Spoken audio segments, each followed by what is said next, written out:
Bacaan yang diperdengarkan gereja kepada kita hari ini merupakan bagian kedua dari sebuah perikop yang agak panjang, yaitu ketika Yesus ditolak di Nazaret oleh para tetangga dan kenalannya karena menganggap itu kan anaknya tukang kayu.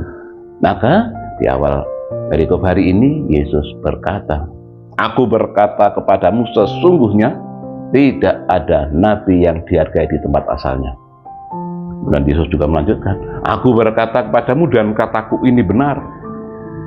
Zaman Nabi Elia, ketika langit tertutup selama 3,5 tahun, tidak ada hujan, terjadi kelaparan yang hebat di sana. Tapi Elia diutus bukan kepada salah seorang Israel yang ada di sana, tapi justru kepada seorang janda di Sarfat, yang itu bukan orang Israel.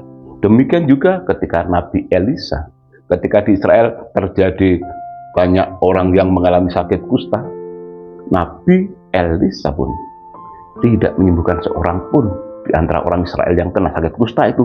Justru Nabi Elisa menyembuhkan Naaman orang Syria yang juga bukan orang Israel itu.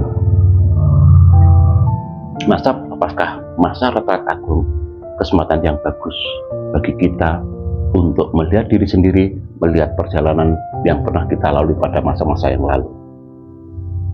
Mungkin dalam keluarga kita, dalam komunitas kita, dalam lembaga kantor di mana kita bekerja, mungkin kita juga pernah mengalami saat-saat di mana berkat yang sungguh kita harapkan tidak juga turun walau kita sudah memohon itu pada Tuhan.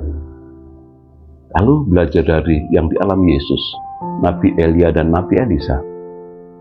Mungkin karena kita tidak mau melihat kehadiran Tuhan dalam diri sesama kita. Suara kenabian mungkin yang disampaikan oleh suami atau istri, oleh anak-anak orang tua, tidak kita dengarkan karena mengatakan, itu kan hanya suara suami saya, itu kan hanya suara istri saya, itu kan hanya suara anak saya, itu kan hanya suara orang tua saya.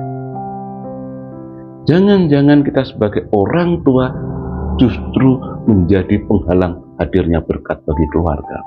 Potensi-potensi anak yang bagus tidak berkembang karena kita yang menghalang itu.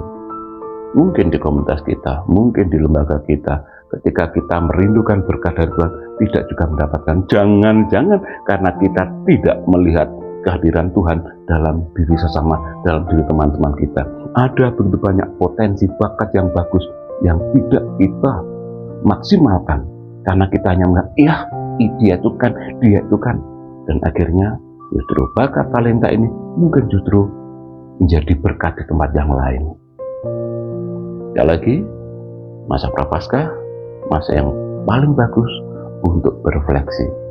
Ketika kita merindukan berkat-berkat Tuhan dan berkat-berkat itu belum kita peroleh, jangan-jangan selama ini kita tidak mendengarkan, kita tidak melihat kehadiran Tuhan di dalam diri sama kita.